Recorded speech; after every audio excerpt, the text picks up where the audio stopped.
रामगढ़ गांव में रोहन और सोहन नाम के दो दोस्त रहते थे। रोहन बहुत मेहनती था, लेकिन सोहन कोई काम नहीं करता था और सब कुछ भगवान के भरोसे छोड़कर बैठ जाता था। एक दिन, भाई अब तो परिवार भी बढ़ रहा है, अब उनके लिए घर बनाना पड़ेगा। हाँ यार, कह तो तू सही रहा है, लेकिन करें क्या? भाई एक काम करते हैं, जमीन ले लेते हैं और उस जमीन पर खेती करते हैं। अनाज का अनाज होगा और फायदा भी होगा।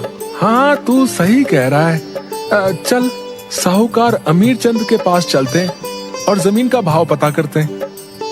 दोनों मिलकर साहूकार के पास जाते हैं। साहूकार जी, हमें 1 बीघा जमीन खरीदनी है। तो खरीद लो, हमने कब मना किया है? जमीन खरीदने के लिए पैसे लाए हो। साहूकार जी, अभी तो हम बस जमीन देखने और जमीन का दाम पूछने आए हैं।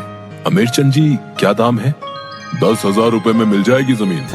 अमीर चंद जी, बहुत महंगी है जमीन। तो महंगी है तो कहीं और से ले लो। चलो चलो, अब जाओ यहाँ से। अमीर चंद की ये बात सुनकर दोनों मायूस हो जाते हैं और दोनों वहाँ से वापस आ जाते हैं। सोहन, जमीन तो बहुत महंगी है, अब क्या करेंगे हम? इतने पैसे तो हैं ही नहीं। हाँ, ऐसा कर सकते हैं, दोनों पैसे मिलाकर उस जमीन को ले लेते हैं और दोनों मेहनत करेंगे और जो भी फायदा होगा दोनों बराबर बांट लेंगे। हाँ यार, सही कह रहा तू, ऐसा ही करते हैं। ठीक है, तो कल चलते हैं। अगले दिन दोनों दोस्त जाते हैं और अमीर चंद से वो जमीन खरीद लेते हैं। अब सब ठीक हो जाएगा। हाँ, बस अब जमकर मेहनत करनी है। तू चिंता मत कर, भगवान सब अच्छा करेंगे। क्यों ना हम आज से ही काम पर लग जाएं। एक काम करो, तुम जाओ, मैं भगवान से प्रार्थना करके आता हूँ। हैं? रोहन जाता है और खेतों को जोतने लगता है और इधर सोहन भगवान की पूजा करने लगता है। और शाम को जब रोहन वापस आ रहा होता है तो उससे कहता है, अरे रोहन, तू चिंता मत कर, हमारी फसल बहुत अच्छी होगी। हाँ, आज मैंने पूरे खेतों को जोत दिया है, बस अब उसमें बीज बोना है। चल जा, तू भी आराम कर ले, मैं भी फिर कर लेता हूँ। दोनों अपने अपने घर जाते हैं और सो जाते हैं। और अगले दिन रोहन सोहन के घर जाता है। चल सोहन, बाजार चलते हैं और बीज ले आते हैं। तुम जाओ, मैं अभी पूजा कर रहा हूँ। मैं तुम्हें खेतों पर ही मिलूंगा। रोहन बाजार जाता है और बीज लेकर वापस खेत पर आ जाता है, लेकिन उसे सोहन वहाँ नहीं मिलता और वो बीज बोकर वापस आता है और सोहन से पूछता है, तुम खेतों पर क्यों नहीं आए? वो मैं भगवान की पूजा कर रहा था। सोहन इसी तरह भगवान की पूजा करता रहता था और रोहन खेतों में मेहनत करता रहता था। बहुत दिन बीत गए और खेतों में बहुत अच्छी फसल हुई। इतनी अच्छी फसल देखकर दोनों बहुत खुश हुए। वाह, कितनी अच्छी फसल हुई है। हाँ, सब भगवान की देन है। तुम एक काम करो, आज से ही कटाई शुरू कर दो। मैं अभी इतनी अच्छी फसल के लिए भगवान को धन्यवाद देकर आता हूँ। रोहन कटाई शुरू कर देता है और थोड़े ही दिन में पूरी कटाई हो जाती है। चलो, कटाई तो हो गई, अब इसे बराबर बराबर बांट लेते हैं। बराबर बराबर क्यों? मैंने बहुत मेहनत की है, मुझे फसल का ज्यादा हिस्सा मिलना चाहिए। अच्छा, अगर ऐसी बात है तो मैंने तो दिन रात भगवान की प्रार्थना की है, इसलिए फसल का ज्यादा हिस्सा मुझे मिलना चाहिए। इसी बात को लेकर दोनों में बहस हो जाती है और ये बहस इतनी बढ़ जाती है कि बात लड़ाई तक पहुंच जाती है। और इंसाफ के लिए दोनों गांव के मुखिया के पास जाते हैं और सारी बात बताते हैं। उनकी बातों को सुनकर मुखिया जी भी सोच में पड़ जाते हैं। थोड़ी देर सोचने के बाद उन्हें एक उपाय सूझता है और वो अपने गोदाम से 2 चावल की बोरियां मंगाता है।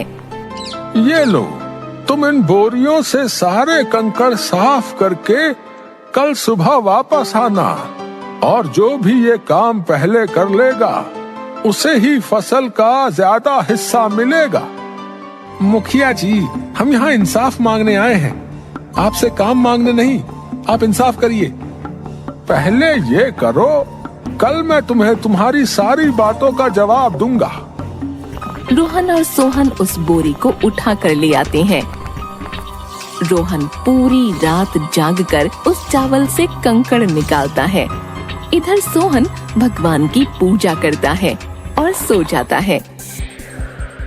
पूरी रात जागने की वजह से सुबह रोहन की आंख लग जाती है और वो सोता रह जाता है। इधर सोहन तैयार होता है और मुखिया जी के पास पहुंच जाता है। देखो मुखिया जी, मैं आ गया। तुम चावल साफ करके आए हो या बस ऐसे ही आ गए? मुखिया जी, मैंने भगवान से प्रार्थना की थी, अब तक तो सारे चावल साफ हो गए होंगे। अच्छा अच्छा, रोहन कहाँ है? अभी तक आया नहीं। लगता है अभी तक उसके चावल साफ नहीं हुए। अब तो इस फसल का हिस्सा मुझे ही मिलेगा। शांत हो जाओ, हम बिना इंतजार किए कोई भी फैसला नहीं ले सकते। थोड़ी देर बाद, मुखिया जी, अब तो बहुत देर हो गई, लेकिन अभी तक रोहन आया नहीं। हाँ सच में, अब तो बहुत देर हो गई है। मुखिया जी, उस आदमी ने तो आपकी बात की भी इज्जत नहीं की। उस आदमी की ये बात सुनकर मुखिया को गुस्सा आ जाता है और वो गुस्से में कहता है, इस गलती की उसे सजा मिलेगी, चलो उसके घर। सब लोग उसके घर जाते हैं तो देखते हैं कि रोहन गहरी नींद में सोया हुआ है और वहाँ रखे सारे चावल साफ हैं। ये देखकर मुखिया जी खुश हो जाते हैं। तभी रोहन की आंख खुल जाती है और वो उन सबको देखकर जल्दी से उठता है। मुखिया जी, मुझे माफ कर दो। मैंने पूरी रात चावल साफ किए थे, जिस वजह से मेरी आंख लग गई और मुझे पता नहीं चला कि मैं कब सो गया।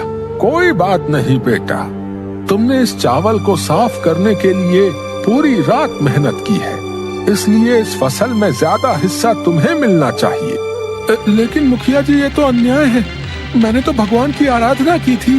जाओ देखो, तुम्हारे चावल साफ हुए हैं। सोहन भागा भागा जाता है। इधर रोहन की मेहनत को देखकर मुखिया जी खुश हो जाते हैं। थोड़ी ही देर में सोहन वहाँ आता है और सोहन को देखकर मुखिया जी कहती हैं, क्या हुआ सोहन?